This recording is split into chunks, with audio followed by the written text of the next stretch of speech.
والصلاة والسلام على سيد المرسلين أما بعد فأعوذ بالله من الشيطان الرجيم بسم الله الرحمن الرحيم ينتهي الصلاة والسلام عليك يا رسول الله الصلاة والسلام عليك يا رسول الله وعلى آلك وأصحابك يا حبيب الله وعلى آلك وصحبه يا حبيب الله الصلاة والسلام عليك يا نبي الله الصلاة والسلام عليك يا نبي الله وعلى آلك وأصحابك يا نور الله وعلى آلك وصحبك يا نور الله Şeyh Tarikat Amir Ahl Sünnet Grundläggaren av Davet Islami Hazret Allama Maulana Muhammad Ilyas Attar Qadi Rizvi kopierer følgende hadith i sitt hefte Rasailat Darya del 2 side 12 at den hellige profeten sallallahu ta'ala alaihi wa sallam sa, og nærmeste mening den som daglig leser 1000 durushit på meg, salat al-nabi, han vil ikke dø før han har sett sin plass i Jannah. La oss med konsentrasjon og kjærlighet lese durushit på kjære profet. Sallu al-habib sallallahu ta'ala ala Muhammad sallallahu alaihi wa sallam. Vi gjorde noen gode intuisjoner før vi startet Ijtima. Det er noen som kommer sent. Dere bør også gjøre intuisjon om dere deltar på dagens Ijtima for å tilfredsstille Allah Azza wa Jal. Vi skal prøve å huske det som blir sagt, prøve å handle deretter og videreformidle det, inshallah. Jeg gjør intensjon om at jeg skal gjøre byan kun for å tilfredsstille Allah Azza wa Jal. Og jeg skal først og fremst gjøre byan for å rette på meg selv. Sallu al-habib sallallahu ta'ala ala Muhammad sallallahu alaihi wa sallam. Det var en gang en kongefamilie, og der var det en prins. Plutselig ble prinsen stille. Han sluttet å snakke. Kongen og ministrene og de andre øvrige de ble veldig bekymret. De ble sjokket. Hva er det som skjer? Hvorfor har han blitt stille? De prøvde å finne ut hvorfor han har blitt stille. De klarte ikke å få noe svar. Til tross for at han var stille, så ble det ikke noen endringer i hans dagsrutiner. Han fortsatte rutinene sine som vanlig. Han pleide å dra på fuglejakt. Det skjedde. Han dro på fuglejakt sammen med sine ledsagere, sammen med sine venner. Når han dro på fuglejakt, så sto han under et tre, bevæpnet med pil og bue. Det var et buskete tre med masse blader. Han prøvde å finne fugl. Det var helt stille. Plutselig hørte han en fugl snakke, eller plystre, eller synge. Og med en gang han hørte det, så skjøt han sin pil. Og den traff fuglen, og fuglen falt. Og med en gang den falt, så sa han spontant, så lenge denne fuglen var stille, var den trygg. Med en gang den begynte å snakke, så ble den målet for pilen. Altså den ble skutt av pilen. Og på grunn av det, så begynte jeg å snakke også. Mine kjære islamske brødre. Det kan hende at denne historien er oppfunnet. Men det er utvilsomt faktum at den snakkesalige person, altså den som snakker mye, han tvinger andre til å prate. Han kaster bort sin egen tid, og han kaster bort andres tid også.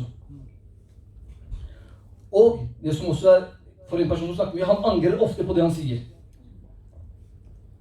Og han må møte på mange problemer også. Det er en realitet at så lenge en person er stille, forblir han beskyttet, altså han er sikret fra mange vanskeligheter. Dere har sikkert opplevd dere også. Dere noen gang har sagt noe, og så har man tenkt etter tid, hvorfor sa jeg det der?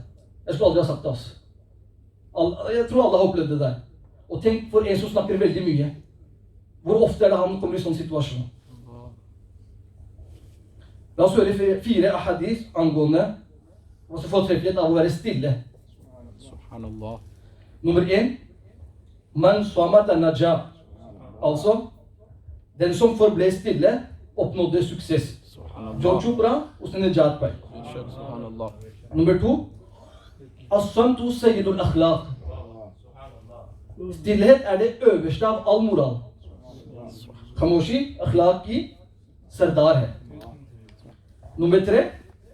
As-samtu arfa'ul ibada. Stillhet er tilbedelse av høy grad. Khamoshi ala darje ki ibadat hai. Og nummer 4. For en person som bestemmer seg for å forbli stille, er bedre enn 60 års tilbedelse. Hakim al-Ummad, Mufti Ahmad Yarkha rahmatullahi ta'ala alayhi, sier følgende om den 4. hadith som ble nevnt, at hvis noen utfører 60 år med tilbedelse, men vedkommende snakker også mye, og han skiller ikke mellom god samtale og dårlig samtale, han bare snakker i vei, da er det bedre å tie stille en stund. For i stillhet er det kontemplasjon. Det betyr grubling eller dyp tenking i forhold til islam eller religion. Fikr karna. Det er også utbedring av nafs, islah nafs. Det er forbedring, det er fordypning i guddommelige realiteter og anerkjennelse, og det er meditasjon. Det å være stille. Hår og fikr karna. Hujjatul Islam, Sayyidina Imam Muhammad bin Muhammad Ghazali, har på grunn av 4 grunner fordømt unyttig samtale. Vi skal høre 4 grunner for unyttig samtale. Det som har blitt fordømt. Nummer 1. Kiram al-Katibin, altså de respekterte englene som registrerer gjerninger. Vi har 2, ikke sant? De som registrerer gjerninger. De må skrive ned unyttig samtale, unødvendig samtale. De må skrive ned. Derfor bør en person skamme seg over dette, og skal ikke gi dem bryet med å skrive ned unyttig samtale. Allah uttaler i vers 18 av Surah Qaf i del 26, kapittel 26. Bismillahirrahmanirrahim. Ma yalfidhu min qawlin illa ladayhi raqibun atid. Oversettelse fra Suleiman. He does not utter a single word without a ready observer next to him to record it. Nummer 2. Det er ikke bra at en register av unyttig, altså unødvendig prat blir presentert hos Allah Azza wa Jalla. Det er ikke bra at registeret vårt skal bli presentert. Og det er ikke bra at den er full av unødvendig prat. Nummer 3. En vil bli beordret i Allah Azza wa Jallas hoff foran hele skapelsen for å lese opp sin register av gjerninger. Bare tenk. Nå vil de grufulle alvorlighetsgradene av dommedagen være foran ham. Det er dommedagen. Han vil være naken. Han vil være utrolig tørst. Ryggen hans vil bøye seg på grunn av sult. Han vil ha blitt stoppet fra å gå til Jannah. Og enhver type ro vil ha forlatt ham. Det er ikke noe ro å få, det er stress. Har kisam ki rahat uske badan par har kisam ki rahat us par band kar di gayi hogi. Bare la oss tenke nøye et øyeblikk. Hvor bekymringsfullt vil det ikke være å lese en oversikt over gjerninger fylt med ubrukelig samtale i en så farlig skummel situasjon. Vi står der, det koker, og så må vi lese opp alt vi har gjort. Fordi husk, det å snakke, det er en handling. Og vi skal representere alle handlinger. Bare la oss kalkulere her. Hvis vi kalkulerer at noen snakker ubrukelig 15 minutter om dagen. Kun 15 minutter om dagen, man snakker ubrukelig. Og i løpet av en måned, så tilsvarer det 7,5 timer. Og det utgjør 90 timer i løpet av et år. Er vi med? 15 minutter om dagen, 7,5 timer i måneden, og 90 timer i året. La oss si at en snakket 15 minutter gjennomsnittlig unødvendig hver dag i 50 år. Det tilsvarer 187 dager og 12 timer. Mer enn 6 måneder. Og da, så bare tenk, på den skumle dommedagen, når solen skal brenne ild fra 1 kilometer unna, hvem vil være i stand til å lese over handlingsregister i 6 måneder kontinuerlig, uten noen pause? I den varmen der. Dette er bare beregning av 15 minutter daglig. Ubrukelig daglig snakk. Kun 15 minutter. Og hvis vi tenker på oss selv, noen ganger vi bruker mange timer på å snakke og chatte bort tiden. Helt unødvendig. Og det her, det jeg snakker om nå, det er egentlig tillatt snakking. Vi snakker ikke haram, vi baksnakker ikke, vi lyver ikke, vi banner ikke. Det her gjelder unødvendig snakk. Og når det gjelder syndig samtale og andre ondskaper, det er i tillegg til dette. Det går vi ikke inn på nå. Nummer 4. På dommedagen vil en persons ubrukelige samtale bli fordømt, og på grunn av den vil han skamme seg. En person vil ikke ha noe svar for dette, og av skam foran Allah Azza wa Jal vil han bli ydmyket og svette voldsomt. Sallu ala al-habib sallallahu ta'ala ala Muhammad sallallahu alaihi wa sallam. Det er en hadith av Sahih Bukhari, og i den er det, det står Man kana yu'minu billahi wal yawmil akhiri falyakul khayran aw liyasmut. Oversettelse er Whoever believes in Allah Azza wa Jal and the day of judgment, he should either speak good or remain silent. Det vil si, den som tror på Allah Azza wa Jal og dommedagen, han bør enten snakke godt eller være stille. Den her, jeg håper den her setter seg i våre tanker og hodet, i hjernen, at vi tar med oss det her også. At hvis du ikke har noe godt å si, vær stille. Sayyidina Sufyan bin Abdullah radiyallahu ta'ala anhu forteller at en gang spurte en hellige profet sallallahu ta'ala alaihi wasallam, ja Rasulallah sallallahu alaihi wasallam, hva vil du identifisere som det farligste og mest skadelige for meg? Vet du hva profeten svarte på det? Den elskede profet sallallahu ta'ala alaihi wasallam sa, eller han holdt da sin velsignede tunge og sa denne. Tunga. Den er det mest farligste og skadelige for deg. Det å snakke er en handling som jeg nevnte. Og hos Allah Azza wa Jal så skal vi gi regnskap for snakkinga også. Hvis vi snakker godt, vil vi få godt tilbake. Snakker vi dårlig, vil vi få dårlig tilbake. Det er bestemt at resultatet av en dårlig handling kan aldri være positiv. Resultatet av en dårlig handling vil være negativ. Det sies man høster det man sår. Er det ikke det man sier? Man høster det man sår. Hvis du dyrker et epletre, hva forventer du? Skal det komme mango fra det? Det kommer epler. Ikke sant? Når du dyrker epletre, du vil få epler. Samme er det med gode og dårlige gjerninger. Dyrker du gode gjerninger, du får godt tilbake. Dårlige gjerninger, negativt tilbake. Sayyidina Muhammad bin Wasi, rahmatullahi ta'ala alayhi, sa til Sayyidina Malik bin Dinar, rahmatullahi ta'ala alayhi, å beskytte tungen er vanskeligere for en person enn å beskytte rikdommen. Rikdommen, hvordan passer vi på rikdommen i dag? Uheldigvis er generelt sett alle oppmerksomme på å beskytte rikdommen sin. Selv om rikdommen går tapt, er det bare et verslig tap. Taper vi rikdommen, så er det bare et verslig tap. Det er ikke mer tap, det er ferdig. Penger kommer og går. Det er veldig trist at tanken til å beskytte tungen er veldig sjelden. Utvilsomt som et resultat av å ikke beskytte tungen, så fører det til verslig tap også. Du kommer i problemer også i denne verden også, når du bruker tunga for mye og ikke beskytter den. Men sammen med det er det også stor risiko for ødeleggelse i livet heretter. Det er det som er alvorlig. Vi har til nå snakket om unødvendig prat. Som jeg nevnte, unødvendig. Det er tillatt, men unyttig. Ikke haramsnakk, ikke baksnakking, ikke løgn. Hvordan er situasjonen vår i dag? Glem unødvendig prat. Vi har krysset alle grenser. Det gjelder både baksnakking, løgn, banning, alt. Hvordan bruker jeg og du våre tunger?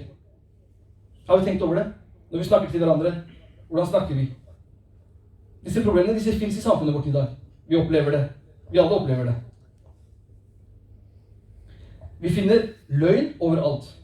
Det har blitt veldig vanlig, det er et utbredt problem. Løgn, folk lyver. Noen er lystløgnere også. Barn lyver til sine foreldre. De spør, hvor har du vært? Jeg var der og der og finner på de historiene, ikke sant? Jeg var der, forteller ikke sannheten. Og foreldre, de lyver til barn. De lærer barna å lyve.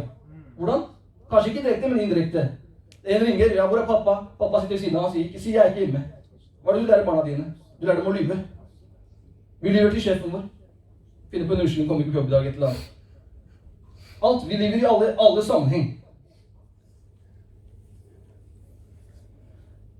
Sallu ala al-habib sallallahu ta'ala ala Muhammad sallallahu alaihi wasallam. Vi skal gå videre på akkurat det her. Bror, jeg lurte han 3 rundt. Bra, vi har haslet han. Hvordan lurte du han? Hva lurte du han med? Hvor du lurte deg selv? Du lurte deg selv? Bare tenk det her. Hvis han tenkte, han der er muslim, han kan ikke lyve. Har vi noen tenkt sånn? Bror, han der er muslim, han kan ikke ha lurt meg. Han hadde husnesan, han stolte på deg. Hva gjorde du? Du løy til han. Og så kommer du og skryter av det. Bror, du har tapt. Du har tapt stort. Veldig stort. Vi skal selge noe. Folk alle går rundt på Finn skal selge noe. Til og med da. Vi lyver på annonser også. Som oftest man lyver med tunga, men man kan også lyve på andre måter. Man taster det. Man bare skriver og sender, ikke sant? Men kjære islamske brødre, det å snakke sant, altså sannhet, er en av de beste personlighetstrekkene hos en person. Husk det. Å snakke sant er en av de beste personlighetstrekkene hos en person. Den sannferdige individet lykkes alltid med sannhetens velsignelser. Hva vil det si?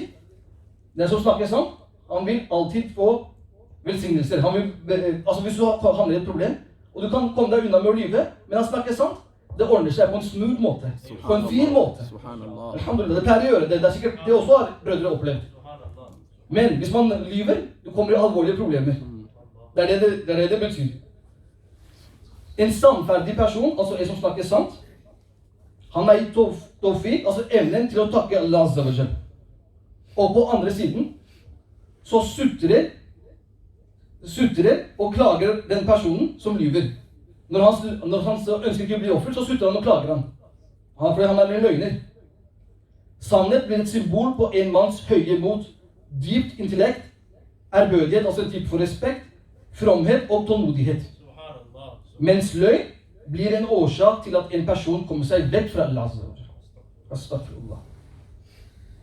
En mann, han besøkte en gang den hellige profeten sallallahu ta'ala alaihi wasallam og sa ydmykt: jeg ønsker å konvertere, men jeg har 4 dårlige vaner. Jeg drikker alkohol, jeg begår zina, altså badkari, jeg er en tyv og jeg lyver. Folk sier at du erklærer disse handlingene for haram. Altså disse handlingene er haram. Men jeg har ikke muligheten til å forlate dem alle. Jeg kan ikke slutte med dem alle. Hvis du tillater meg å avstå fra bare en av disse handlingene, vil også jeg bli en av dine følgere. Altså jeg vil også bli muslim. Den hellige profeten sallallahu alaihi wasallam svarte: avstå fra å lyve. Mannen aksepterte dette og konverterte til islam. Etter at han gått fra den elskede profet sallallahu alaihi wasallam, så ble han tilbudt alkohol. Han tenkte: hvis jeg drikker, og profeten sallallahu alaihi wasallam spør om jeg har drukket alkohol, og hvis jeg svarer med løgn, så blir det å bryte løftet. Og på den andre siden, hvis jeg snakker sant, så vil jeg få straff i henhold til sharia, og det vil også være flaut. Stå fra akkurat fram og si at du har drukket alkohol. Så han tenkte for seg selv og bestemte seg for å droppe det. Og det samme gjorde han. Han fikk en annen anledning til å stjele. Han tenkte på samme tanken igjen. Han droppet det også. Og så tid etter, han fikk muligheten til å gjøre zina, badkari. Da også han tenkte det samme, og han droppet det. Neste gang han besøkte Aka alaihi sallallahu alaihi wasallam, så sa han, å kjære profet sallallahu alaihi wasallam, din avgjørelse var fantastisk. Siden jeg avsto fra løgn, har jeg unngått å begå alle de andre store syndene. Subhanallah. Allahu Akbar. Ya Rasulallah. Etter dette sluttet han med å gjøre de store syndene for godt. Kjære islamske brødre, så dere, da en person forlot løgn og var fast bestemt på å snakke bare sannheten, forlot han til slutt mange andre store synder. Vi lærer at løgn er roten til alle synder. Den verste av dårlige vaner. Å lyve er foraktelig enten det kommer til uttrykk muntlig eller gjennom noen handling, som jeg nevnte i stad. Som oftest man bruker tunga til å lyve. Og temaet i dag var egentlig å beskytte tunga. Hvordan vi skal beskytte tunga. Prøv å være stille, mest mulig, ikke snakke unødvendig. Dette er først og fremst til meg, men til alle. Fordi vi er vant til å snakke så mye og unødvendig. Og når det gjelder å unngå synder, altså begå synder, som baksnakking og løgn, så er det veldig ille. Det blir sagt i Koranen, kapittel 17, vers nummer 30. Bismillahirrahmanirrahim. Wajtanibu qawla zur. Oversett fra Kanzul Iman. And avoid false speech. Altså unngå falsk tale, unngå å snakke løgn. Videre, i kapittel 14, vers 105 blir det nevnt. Bismillahirrahmanirrahim. إنما يفتري الكذب الذين لا يؤمنون بآيات الله وأولئك هم الكاذبون. Oversettelse fra Kanzul Iman.